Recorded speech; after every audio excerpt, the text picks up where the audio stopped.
Halo semuanya, selamat datang di podcast Suka-Suka. Aku Rian Fauji sebagai host acara hari ini. Dan aku sangat senang kalian bisa bergabung bersama podcast kami hari ini. Di episode kali ini, kita akan membahas tentang BIOS reviews penilaian kinerja untuk generasi milenial dan Gen Z. Jadi siapa diri kalian untuk mendapatkan insight yang menarik dan bermanfaat.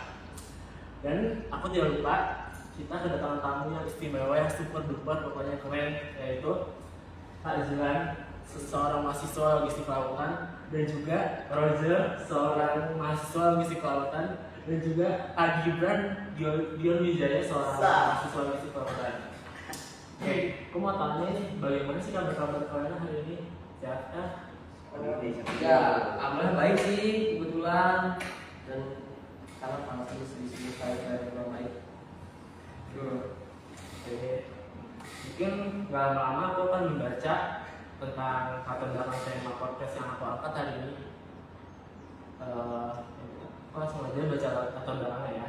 Perusahaan-perusahaan global saat ini dihadapkan pada perubahan demografis tenaga kerja, di mana generasi milenial dan Gen Z mulai mendominasi tempat kerja. Transisi penilaian kinerja tahunan annual performance review mulai dipertanyakan efektivitasnya, terutama dalam memenuhi ekspektasi dua generasi ini yang lebih menginginkan umpan balik yang berkelanjutan fungsi personal dan nilai yang sejalan dengan kehidupan pribadi mereka.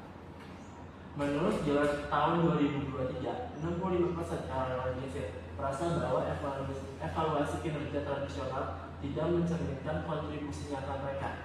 Sedangkan Deloitte tahun 2022 menyebutkan bahwa 66% milenial ingin memiliki pembicaraan perkembangan secara mingguan, bukan tahunan. Nah, masalah utamanya, bagaimana sih organisasi dapat mengadaptasi sistem penilaian kinerja agar relevan dan efektif bagi generasi milenial dan Gen Z tanpa kehilangan objektivitas dan keadilan dalam sistem manajemen kinerja.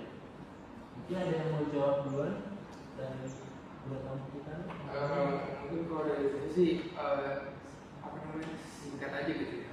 Perihal sistem penilaian kinerja ini mungkin perihal penerapannya, pemilihan metodenya apa dan segala macamnya mungkin lebih bisa disesuaikan lagi sih. Mungkin ada yang mungkin bisa penilaian lewat assessment ya kan, ada juga yang bisa dari review gitu kan, ada juga yang bisa kita pokoknya kita Tahu kabari. Iya, kita kasih tahu dan kabarin dan pokoknya kita terapin lah metode-metode yang memang kasih tahu dan kabarin. Iya. Kita terapin metode-metode yang sekiranya bisa dilakuin gitu kan, dan yang relevan gitu. Misalkan yang mau teman-teman ini kerjanya di bidang apa kan, kita bisa cari metode apa namanya? Iya, metode yang paling cocok lah, metode yang buat lebih efektif lah ya. Iya, yang lebih efektif tergantung bidang pekerjaan, terus culture perusahaan, habit organisasinya gimana, dan juga habit bekerja gimana gitu kan, kebiasaannya gitu. Dan sebenarnya lebih ke goal sampai yang kita tuju sih, mungkin itu jadi pakem utama kita buat menentukan sistem penilaian kerja bagaimana gitu. Segitu aja sih. Bener ya? Ya, ada yang mau nambahin? Roger atau Pak Gibran? Menurut saya sih ya lebih transparansi aja sih antara pola pikir yang dimiliki oleh milenial. Pola pikir emang harus Emang harus pahami gitu. Dan juga kan mereka hidup di beda zaman gitu. Dua lagi beda zaman. Jadi itu pola pikir dari kedua generasi itu pasti berbeda dan mereka saling memahami. Itu. Tapi menurut Bang Roger harusnya lebih bagus. Ya, kalau menurut saya sih ya, antara milenial dan Gen Z itu pertama cara pandangan mereka itu berbeda, pasti berbeda. Karena dari milenial itu seringkali lebih fokus pada pencapaian target gitu, kayak misalkan hasilnya terukur atau apa itu kan. Nah, sedangkan dari Gen Z itu lebih menekanin ke pertumbuhan dirinya sendiri. Kayak mungkin yang pertama milenial itu buat pencapaian dia, sedangkan kalau yang Gen Z itu kayak yaudah ini cuma buat catatan atau apalah itu gitu. Jadi kayak nggak terlalu apa ya kalau di dari Gen Z itu. Mungkin saya sekarang segitu dulu lah. Sangat jawabannya sangat berarti banget nih buat penonton itu Iya. Oke, nah itu kan tadi adalah pembahasan topik yang pertama. Selanjutnya kita akan masuk ke topik yang bakal seru, yaitu sebuah studi kasus. Studi kasus ini adalah di PT Inovasi Muda Digital. Mungkin aku akan membaca profil singkatnya, itu perusahaan rintisan teknologi di Jakarta. Mayoritas karyawan adalah Gen Z 68% dan milenial 25%. Menggunakan metode penilaian kinerja tahunan berbasis KPI dan ranking. Nah, tantangan itu tingginya turnover 18% per tahun. Karyawan merasa penilaian kinerja tidak transparan dan tidak membantu. Hasil survei internal 72% ingin sistem yang lebih kolaboratif dan efektif. Nah, solusi yang diterapkan mengganti sistem penilaian tahunan dengan check-in 2 mingguan antara leader dan tim, memudahkan pendekatan continuous performance management, mengintegrasikan OKR Objectives and Key Results yang terpikirkan melalui platform digital, menyediakan pelatihan coaching leadership untuk manajer. Nah, hasilnya itu keterlibatan karyawan meningkat 40%, kepuasan terhadap penilaian kinerja naik dari 2,8 menjadi 4,1, turnover turun menjadi 9%. Mungkin aku akan membaca pertanyaan langsung aja satu. Apa sebenarnya yang membuat generasi milenial dan Gen Z berbeda dalam menyikapi penilaian kinerja? Menyikapi penilaian kinerja ya, kenapa Gen Z itu lebih berbeda? Mungkin pendapat dari saya tuh simpelnya gini. Bagi saya Gen Z itu kan mereka terbiasa dengan hal-hal simple ya, pasti dan segala macam gitu kan, gitu banget simple ya. Ya jadi dengan hal-hal yang simple dan praktis tersebut itu membuat habit mereka dan habit lingkungan mereka juga. Jadi ketika memang sistem kerjanya itu kesannya ribet, beban dan segala macam, nah itu kan bisa berpengaruh juga tuh sama apa yang bakal mereka ungkapin. Karena kan Gen Z kan yang bisa kita tahu kan mereka lebih perasa ya, tertutup juga, perasa dan tertutup, perasa dan tertutup gitu kan, perasa dan tertutup gitu. Jadi kan agak sulit gitu kan untuk mereka. Jadi mungkin harus ada pendalaman personal secara komprehensif gitu ya dari para asal gitu. Mungkin ada juga lain gitu dari sisi gitu.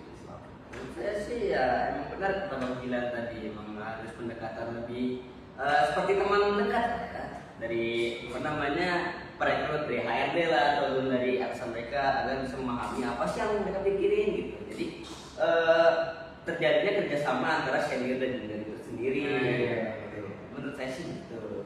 Menurut Bang Roger Ya, tambahan saya paling ya secara kalau misalkan dari komunikasi dulu ya, komunikasi antara orang-orang orang ke orang gitu kan, kalau ngobrol enak itu kan pasti nyaman. Pasti nyaman. Apalagi sama juga dengan kinerja gitu. Kalau misalkan ya gini, kalau disuruh kerja, kalau misalkan udah bad duluan kan pasti dia gak mau dong. Kayak dia malu juga kan.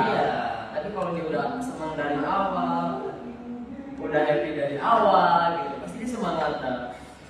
Dan mungkin lebih fokus pada pencapaian target yang terukur gitu. Jadi itu kayak dia tuh goalsnya apa gitu kan, dan dia pasti dia pasti gitu lah. Karena simpel itu loh gitu.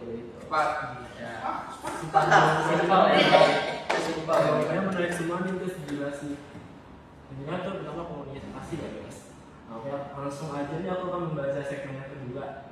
Apa sih tantangan terbesar saat memperkenalkan sistem check-in rutin atau feedback 360 derajat? iklan dulu guys. Biasa. jadi gimana sih bisa ya? Boleh diulang? Oke. Boleh dulu. Karena dia ada iklannya jadi agak nggak kedengeran tadi. Apa tantangan terbesarnya saat ini yang memperkenalkan sistem check-in rutin atau feedback 360 derajat? Mungkin sistem check-in ini seperti sistem ini ya, apa jangan di silakan masuk atau apa gitu ya. Fingerprint ya. Fingerprint.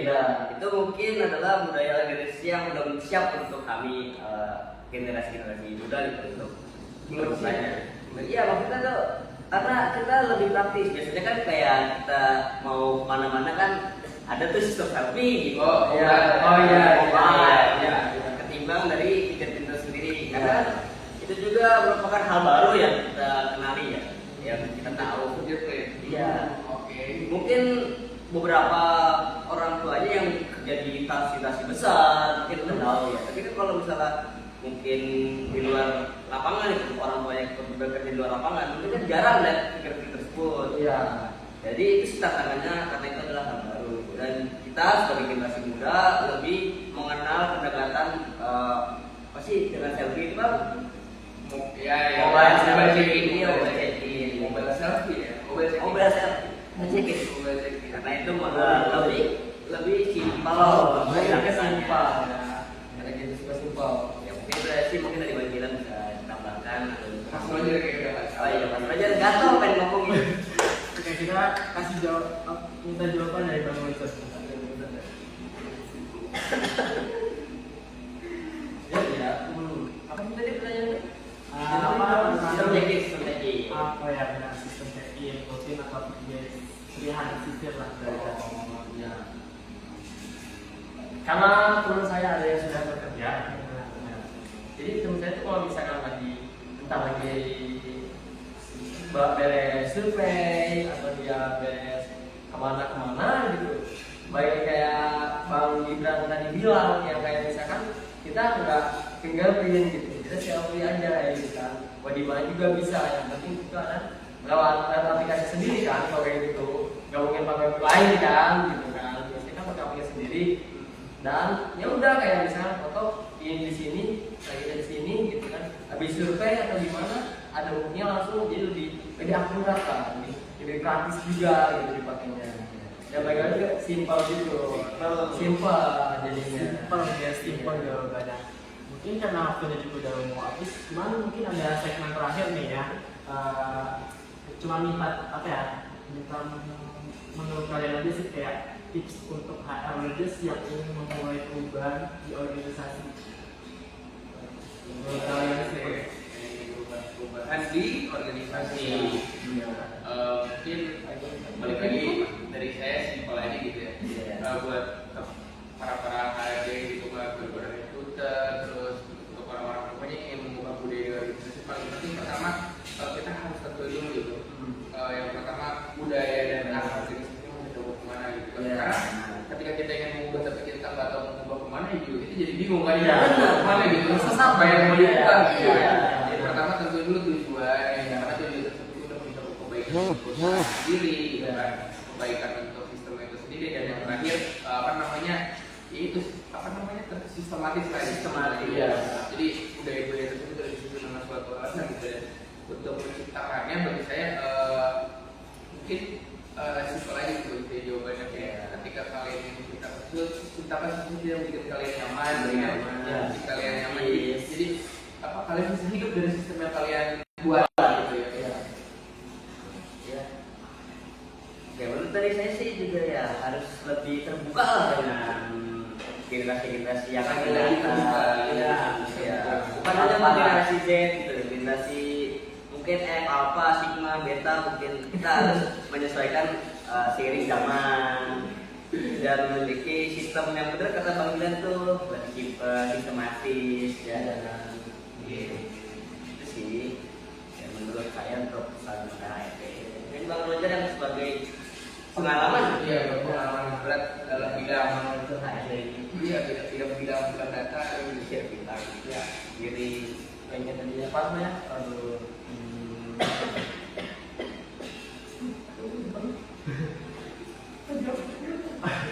bisa diulang ya. masih banyaknya yang saking banyaknya ya.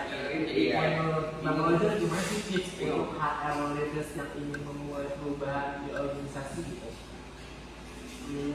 Iya.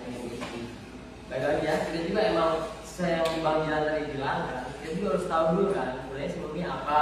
Bener. Jadi kita tuh bisa menilai sebagai calon yang untuk merubah gitu kan, melakukan perubahan.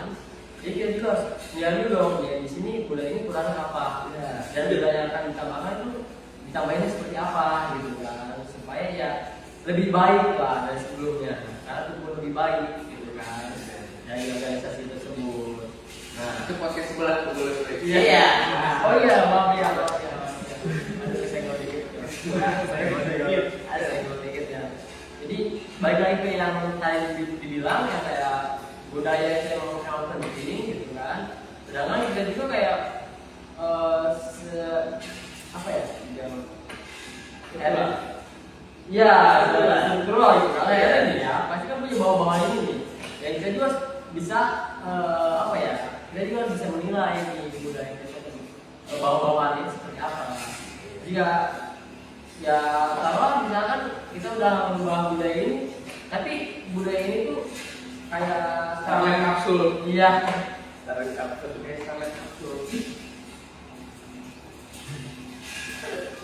Jadi ya budaya kayak misal bagi si karyawan ini kayak kurang apa kurang efektif lagi. Apalagi tuh ini kayak lebih mundur ya budayanya itu. Kan bisa kemungkinan gitu dong. Karena si ada itu ya kurangnya menilai sebelumnya. Udah saya sih segitu aja gitu. Masuk sih Ron. Iya. Sepakat satu. Mungkin waktunya udah 10 menit lebih nih ya guys. Mungkin mungkin akan saya tutup nih. Sebelum itu terima kasih kepada bintang tamu kita yaitu juga Jurus dan juga Indonesia gitu kan. Kalau misalkan kalian punya komentar tentang apa yang kita bahas hari ini, jangan ragu gitu untuk mengirimkan pesan ke Instagram aku atau email di riana.edu atau bisa juga kirim pesan ke sosmed bintang tamu kita yang Kebetulan saya iya saya lagi dikejar pinjol sih emang. Saya lagi sibuk aja di ngamen. Iya, di talk sosial media deh. Iya. Toxic.